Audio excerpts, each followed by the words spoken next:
Esteja com todos vós. Bom, no vídeo de hoje eu vou trazer aí uma explicação um pouco mais detalhada sobre uma parte que eu estava acompanhando no debate do Josafá. Quem assistiu lá o canal do Josafá Agra, né? Ele fez lá uma live aberta para os CCBanos participarem e entrou lá um deles, se não me falha a memória, o nome é Edivaldo. E aí eles estavam lá num debate e tal. O Edivaldo ele trouxe um assunto que é um assunto, assim, para variar um pouco, extremamente distorcido ali dentro da CCB e distorcido para muita gente também, não só na CCB, tá certo? Então é sobre isso que a gente vai falar, sobre ele trouxe algumas vezes dizendo assim: onde tiverem dois ou três reunidos em meu nome, ali eu estarei. Com isso ele estava querendo alegar algumas coisas, né, que a gente vai tratar no vídeo daqui a pouquinho. Só que antes é o seguinte, é só para lembrar, tá? Essa live tá. Eu tô gravando tipo uma live, só que tá gravado, tá? Então é uma gravação. Porque muitas vezes o irmão pensa que é ao vivo, mas assim, a maioria das vezes eu tô ao vivo ali no chat. Então, qualquer coisa, vocês vão colocando ali, eu vou respondendo. Uma outra coisa é o seguinte: não se esqueça de. A gente colocou aqui na descrição do vídeo também os grupos, né, que a gente tem tanto no WhatsApp quanto no Telegram, que é justamente para troca de ideias. Então, se você quiser entrar lá, é só clicar, é o grupo aberto, entra lá e faz parte aí da família do Libertas em Cristo. Uma outra coisa muito importante é: não se esqueça de dar like, curtir, compartilhar o vídeo e, muito importante, se inscrever no canal, porque essas são as formas que o YouTube entende que o canal é relevante, que o vídeo é relevante, então ele vai replicar isso para muito mais pessoas. Então eu conto com a sua ajuda, tá bom? Não custa nada, basta aí dar o like, curtir, compartilhar, que você já vai estar ajudando a espalhar a palavra do evangelho para muito mais pessoas, tá certo? E se você achar, obviamente, esse assunto interessante, também compartilhe com as pessoas, principalmente pessoas que estão aí na transição ou que ainda não enxergaram direito o evangelho, porque vai ser muito importante, tá bom? Então, vamos lá para o assunto. Bom, para quem não assistiu, o Josafá fez uma das lives, eu acho que foi ontem, hoje é dia 27, acho que foi dia 26, tá? Só para vocês terem noção do tempo aí. E nessa live entrou lá um CCBano chamado Edivaldo, e aí eles estavam debatendo e coisa e tal, e Edivaldo trouxe, querendo encurralar o Josafá, trouxe uma passagem de Mateus, Mateus, aqui, deixa eu pegar o verso, Mateus 18:20, que dizia assim: onde tiver dois ou três reunidos em meu nome, ali eu estarei. Querendo dizer com isso o seguinte, peraí, deixa eu só, não, daqui a pouco eu coloco, eu mostro aí na tela. Ele estava querendo dizer com isso o seguinte: a primeira coisa, que ali na CCB, quando você está ali, como o culto é dado início em nome do Senhor Jesus, portanto, Jesus está presente, porque ali vai ter mais de dois ou três reunidos em meu nome. Só que, então, esse daí é o primeira. E, aliás, aqui a gente vê a importância de se estudar as escrituras, de ter noção de quando você diz ou afirma alguma coisa, você saber do que você está falando. Porque é muito comum isso, você pegar versículo fora de contexto completamente, fazendo justiça que o Josafá, ele rebateu isso, certo? Ele rebateu, trouxe até o contexto, mas como era aquele negócio de 3 minutos, e aí ficou meio assim o dito pelo não dito, porque o Edivaldo falou assim: ué, mas rebate também o que está escrito em João, porque isso daí está escrito em João também. E pronto, isso ficou sem resposta. Eu entendo, porque ali no debate, né, tem tempo marcado, muitos assuntos, então por isso que eu estou gravando esse vídeo especificamente por causa disso, porque é muito importante que você entenda o contexto dessas coisas, para justamente não ficar igual o nosso amigo Edivaldo ali, repetindo coisa fora do contexto, achando que eu estou abafando aqui, ganhei a discussão, e na verdade, coitado, ele não tem a menor ideia do que ele está falando. Então vamos lá. Então, essa é a primeira justificativa. Como a igreja ali é uma reunião de dois ou três em nome do Senhor Jesus, pronto, o Senhor Jesus está ali. Então, ele quis dizer assim: é inegável dizer que o Senhor Jesus está presente ali no nosso meio e coisa e tal. Beleza. Tem um outro grupo também que usa essa passagem para alegar uma coisa distinta. Qual coisa que é essa? Dizer assim: a gente não precisa estar em igrejas. E entenda a ideia de igreja que essas pessoas passam, eles confundem a ideia de igreja com a ideia de templo, de uma denominação com uma placa na frente. Então eles colocam tudo num balaio só e falam assim: não, você não precisa estar em igreja, porque está escrito: onde tiver dois ou três reunidos em meu nome, ali eu estarei. Portanto, Cristo está com a gente e acabou-se. Isso é um erro. Então, começando pelo segundo, isso é um erro assim crasso, porque a ideia de igreja nas escrituras é a ideia de povo reunido, certo? Só que este povo reunido tem algumas coisas que o caracteriza como igreja. Por exemplo, você ter exposição da palavra de Deus, culto público, salmos, louvores. Então, essa é a ideia. Você ter também ali disciplina bíblica, faz parte de uma igreja. Você ter a administração dos mandamentos, como o batismo, como a ceia. Então, tudo isso, entendeu? Ou seja, ter diversidade de dons, tudo isso forma uma igreja. Então, uma igreja local, né? Porque você tem a ideia da igreja, que é aquela igreja universal de todos, todos que creem no nome do Senhor Jesus fazem parte dessa grande igreja universal. Mas também nas escrituras tem a ideia da igreja local. Então, vai ter dentro da igreja local figuras de autoridade, vai ter tudo isso que caracteriza uma igreja. E eles negam esse negócio sem base bíblica absolutamente nenhuma, porque tudo isso tem base bíblica, tá certo? Mas como o vídeo aqui não é para, digamos assim, detalhar o que seria uma igreja, aliás, eu até preciso fazer um vídeo especificamente disso daí, mas assim,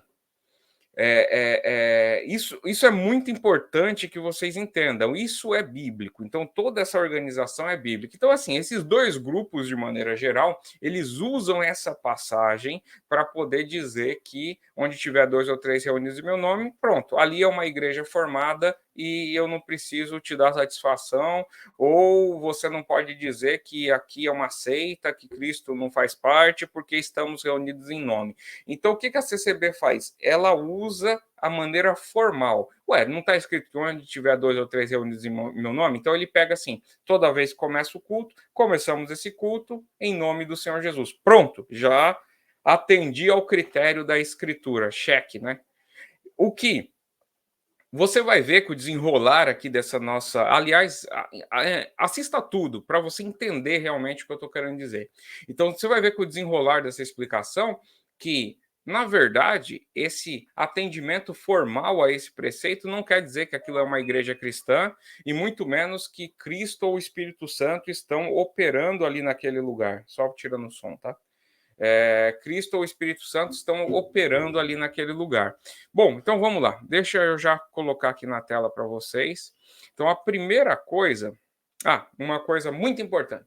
Todo o texto bíblico, aliás, eu tenho aqui no canal uma playlist onde eu listo, eu acho que são 3 vídeos sobre a importância das escrituras. Então, eu coloco a importância das escrituras, coloco também como interpretar as escrituras, que é algo super importante. Então, assistam esse vídeo para vocês terem essa compreensão. Mas, de maneira geral, eu posso te dizer o seguinte: Bíblia interpreta a Bíblia. Isso é uma regra de interpretação bíblica, tá certo? Como o texto é inspirado por Deus, de Gênesis a Apocalipse, nós cremos isso, que o texto é inspirado por Deus, de Gênesis a Apocalipse, ele não pode se contradizer. Tá certo? Ele não pode se contradizer, e se você está tendo um entendimento que entra em confronto com as escrituras, o seu entendimento está errado, não a Bíblia. É isso que um cristão ele entende. Então, quando você começa a analisar um texto, você primeiro, o mais básico, é analisar o contexto onde aquilo está sendo dito. Depois, você, que é o contexto geral do texto, o contexto específico, e aí você vai ver o contexto na Bíblia como um todo. Então você começa do menor para o maior. Então você vê o capítulo, você vê o livro, do livro você vê ali a Bíblia. Então você vai ampliando isso para ver se isso harmoniza. E vocês vão ver que para rebater essa crítica do Edivaldo não precisa de muito, basta o contexto imediato que já resolve o problema, mas eu vou um pouquinho além e vocês vão gostar disso daí. Espera aí, que eu vou colocar aqui na tela. Deixa eu ver. Só um minutinho aqui. Deixa eu abrir aqui a Bíblia. Eu tenho um aplicativo aqui de uma Bíblia que está que eu consigo colocar aqui na tela e fica bem legal. Tá aqui, ó, Bíblia. Compartilhar. Pronto, eu acredito que já está aparecendo aí na tela, já está. Então vamos lá, vamos pegar o contexto dessa passagem que fica lá em Mateus. Deixa eu pegar aqui. Mateus 18, no versículo 20 aqui. Pronto, Mateus 18, no versículo 20. Ó, por quê? Onde estiverem dois ou três reunidos em meu nome, aí estou eu no meio deles. Então, tá, por que, vírgula? Esse porquê, vírgula, é uma conclusão de uma ideia.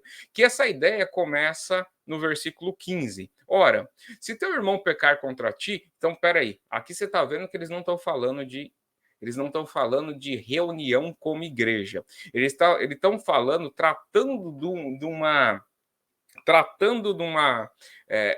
de uma doutrina bíblica que é referente à disciplina bíblica, tá certo? Disciplina dentro de uma igreja, dentro de uma comunidade. Essa é a ideia que está sendo tratada aqui. Então, ele está tratando a questão do pecado. Ó, ora, se teu irmão pecar contra ti, vai, repreende-o entre ti e ele só. Se te ouvir, ganhaste teu irmão. Pronto, é a primeira coisa que ele diz. Então, você viu o teu irmão ali em pecado, pecando contra. Se ele fez alguma coisa contra você, repreende-o. Isso daí é disciplina bíblica. Beleza, se ele te der ouvido, tá resolvido o problema. Se não, o que acontece? Ó, mas, se não te ouvir, leva ainda contigo um ou dois. Ou seja, vai estar você mais um, ou você e mais dois. Ou seja, duas ou três pessoas. Aí vocês vão entender o porquê da conclusão. Para que pela boca de duas ou três testemunhas toda palavra seja confirmada.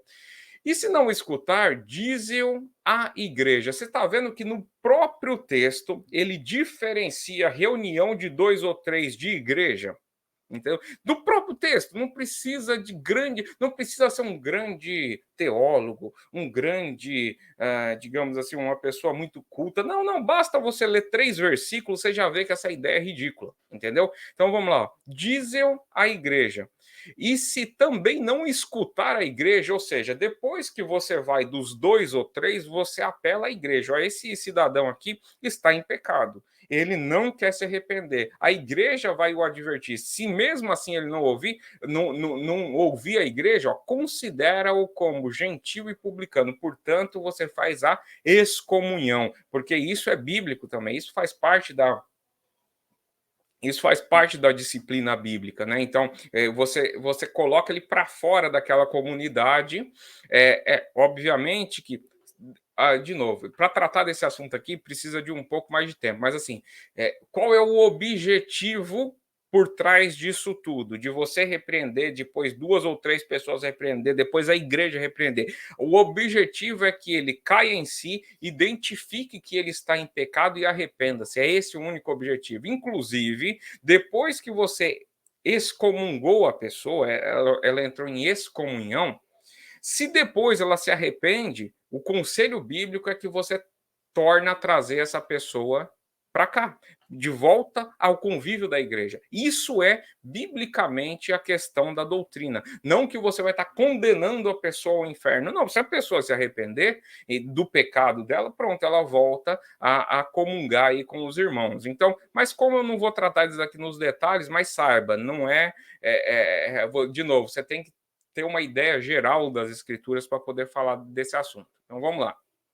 Em verdade vos digo que tudo que ligares na terra será ligado no céu, e tudo que desligares na terra será desligado no céu. Também vos digo que se dois de vós concordarem na terra acerca de qualquer coisa que pedirem, isso lhe será feito por meu Pai que está no céu. Por quê? Onde estiverem dois ou três reunidos em meu nome, aí estou no meio deles. Então, a ideia que tem aqui, essa conclusão que é colocada aqui, é uma conclusão relacionada à disciplina bíblica, relacionada ao poder, a autoridade que o próprio Cristo concedeu à igreja em tratar de diversos assuntos relacionados a pecado. É essa ideia que está aqui. Você vê que isso daqui não tem nada a ver com igreja, ou seja, reunir dois ou três em meu nome, pronto, ali é uma igreja. Isso não tem nada a ver. Você começar um culto e só porque você começou um culto, você falou em nome do Senhor Jesus, pronto, já é um culto cristão. Não, não é, entendeu? Porque um culto cristão é muito além disso daí, mas muito além, entendeu? Primeiro que Cristo tem que estar no centro de tudo, e aí é onde mora o grande problema da CCB e outras igrejas similares, entendeu? Então esse tá o grande problema, entendeu? Para você dizer, Cristo está lá, Cristo está ratificando a palavra que falamos, só se você estiver falando de acordo com a palavra de Deus. Por quê? Para ser considerada igreja, a exposição fiel das escrituras é pré-requisito. Então, essa é uma ideia de uma comunidade saudável, onde tem irmãos cristãos repreendendo de acordo às escrituras, não é de acordo com usos e costume que dá na cabeça de um pastor, de um ancião, de um bispo, seja lá o nome que você queira dar. Entendeu? Não é isso. Não, é uma igreja saudável, segundo as escrituras. A pessoa está em pecado, então, para ser pecado, tem que estar nas escrituras identificado, entendeu? Então, é tudo isso. Não é uma bagunça. Qualquer coisa que um grupo de dois ou três aí se reúne, pronto, já virou lei e tá ligado no céu, tá ligado na terra, isso é conversa fiada. Se você se reúne dois ou três para decidir uma coisa que não está nas escrituras, esses dois ou três está errado. Não está nada ligado no céu, nada ligado na terra, porque tudo passa pelo crivo da palavra de Deus. Então vamos lá. Então, beleza. Se não bastasse isso, por que que tem essa ideia? Aliás, eu vou pegar aqui, ó. Eu vou pegar aqui para vocês e vou trazer. Eu já vou selecionar aqui, que aí eu compartilho a tela com o texto certinho. Se vocês quiserem, abre a sua Bíblia em Deuteronômio 19:15. 19:15. Porque da onde surgiu essa ideia de dois ou três em o testemunho de dois ou três? Isso veio da lei. Isso veio, está escrito lá em Deuteronômio. Deixa eu colocar aqui, ó, adicionar a transmissão, beleza. Deuteronômio 19:15. Olha aqui, ó. Uma só testemunha contra alguém não se levantará por qualquer iniquidade. Você está vendo que aqui ele está tratando de pecado, de iniquidade? É a mesma coisa que Cristo está falando lá em Mateus. Estou dizendo, se você não conhece Bíblia, dá nisso. Essas interpretações uma macabra do mundo, uma interpretação que sai da cabeça, o cara não tem a menor ideia do que ele está falando. Olha aqui, ó. Por qualquer iniquidade ou por qualquer pecado. Tá aí, ó. Tá tratando do assunto, é o que Cristo está falando. Seja qual for o pecado que cometeu, pela boca de duas testemunhas ou pela boca de três testemunhas, se estabelecerá o fato. O que aqui em Deuteronômio está dizendo? Que o testemunho do pecado da pessoa, do irmão, e ali você tem que lembrar que, de novo, é uma comunidade de crentes ali. Isso, Deuteronômio é a lei dada ao povo de Deus. Portanto, as pessoas ali tinham o quê? Uma fé comum. Todos eles acreditavam no Senhor único Deus, entendeu? Eles criam na lei como enviada de Deus. Então, o contexto é o mesmo, o contexto de igreja, entendeu? Igreja no Velho Testamento. Esse é o contexto, povo de Deus, entendeu? O contexto é exatamente o mesmo. E ele está tratando de exatamente o mesmo assunto, pecado. Então, ó, pela boca de duas ou pela boca de três testemunhas se estabelecerá o fato. Quer dizer, não tem validade se isso não for confirmado por duas ou três testemunhas. É isso que está falando o texto, tá certo? Se você acha pouco, eu vou trazer aqui mais duas referências para vocês para mostrar que a Bíblia, ela não é de particular interpretação, igual é feito todos os dias em púlpitos diversos no Brasil todos, entendeu? E nem pelo, assim, por esse Edivaldo aí que também estava debatendo. Vamos lá, em Hebreus 10, 28. Vamos abrir aqui, ó, no livro de Hebreus. Deixa eu ver aqui.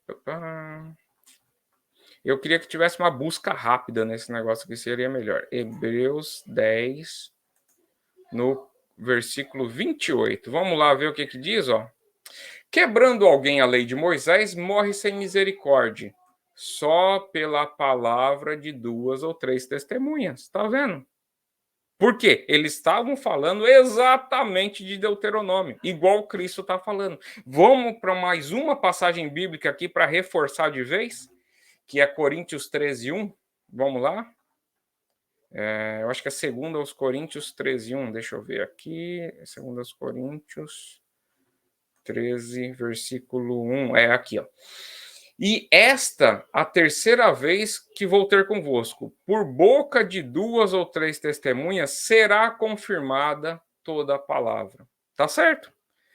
E agora, por isso que eu falei, eu vou um pouco além. Então, aqui a gente analisou o contexto. Aliás, deixa eu colocar aqui, ó.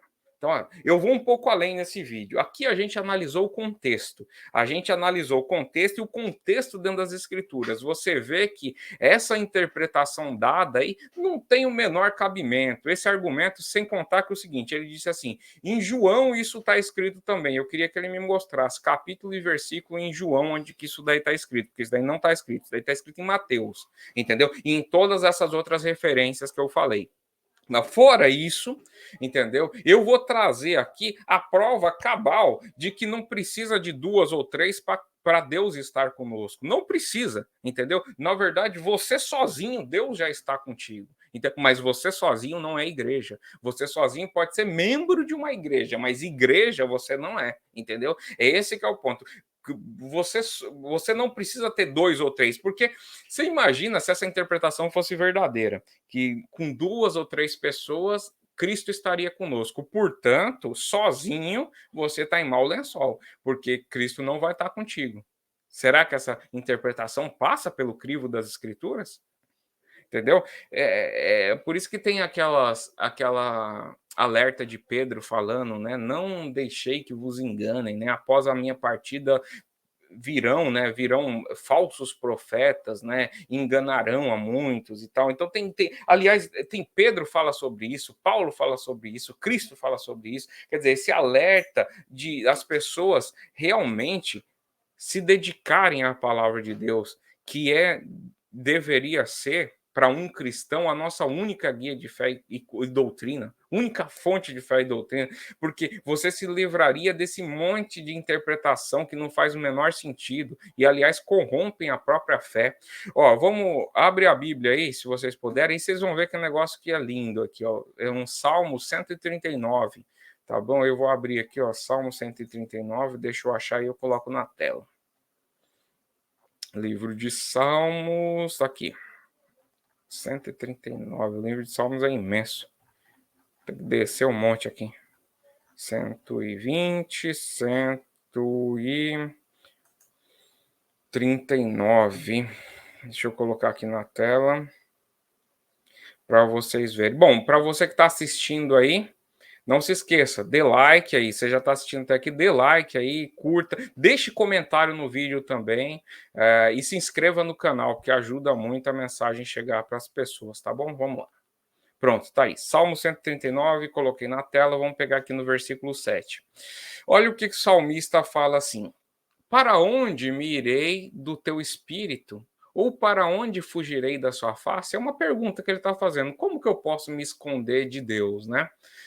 Se Deus só está onde se reúne duas ou três testemunhas, então, quer dizer, essa pergunta aqui a resposta dela deveria assim: para onde irei? Bom, na verdade, para você me encontrar, tem que reunir com mais alguém. Mas olha a resposta: se subir ao céu, lá tu estás. Se fizer no inferno a minha cama, eis que tu ali estás também.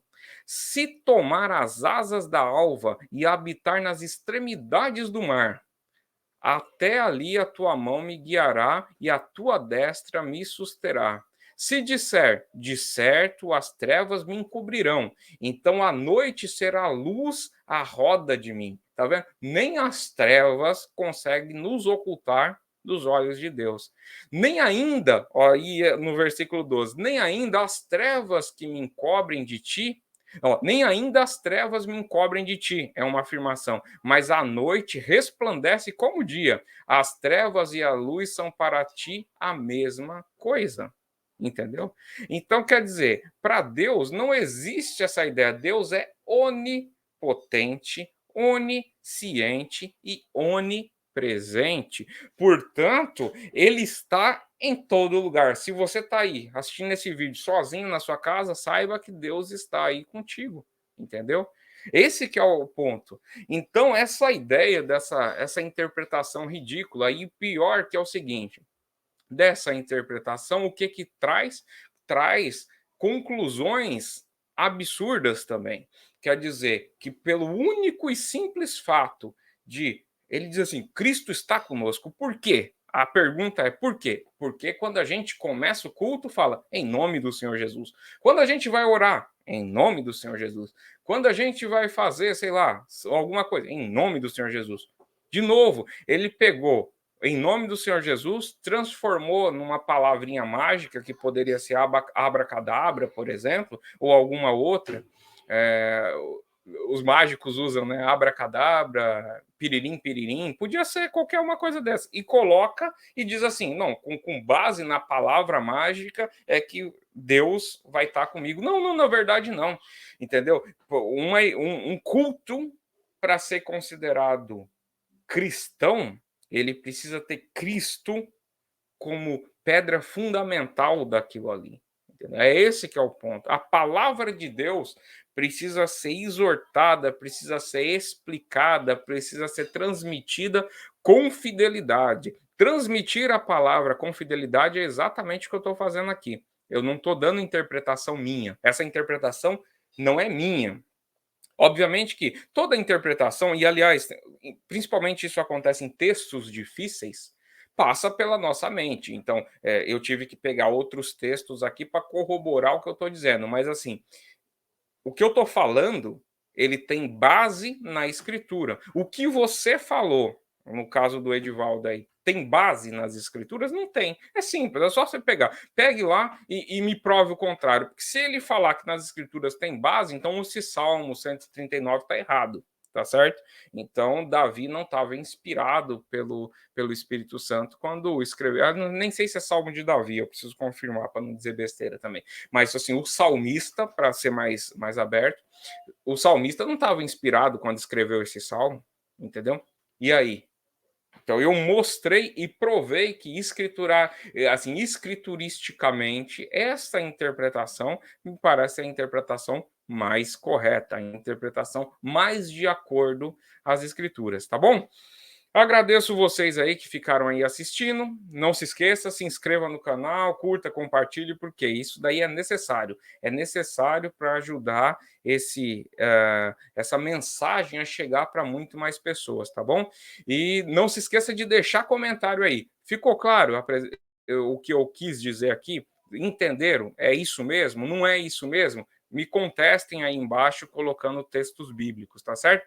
Aqui no canal eu não costumo, o que for de comentário, eu não costumo bloquear ninguém, desde que faça o negócio com respeito, né? Se não estiver xingando ou querendo atacar a pessoa, beleza, fica aí o comentário, a gente vai rebatendo. E os irmãos aí que também estão assistindo, pode ajudar a rebater também. E pronto, isso daí é uma discussão saudável das escrituras, por quê? Eu creio que só através da pregação expositiva da palavra, fiel da palavra, é que o Espírito Santo converte o coração das pessoas, porque foi isso que Deus mandou. Ide por todo mundo, pregai a toda criatura. Apesar de eu estar aqui sentado, gravando um vídeo, a mensagem está fazendo o id, né? Então isso faz parte do id também, né? Tá bom? Então, nos vemos aí no próximo vídeo. Até mais e tchau, tchau.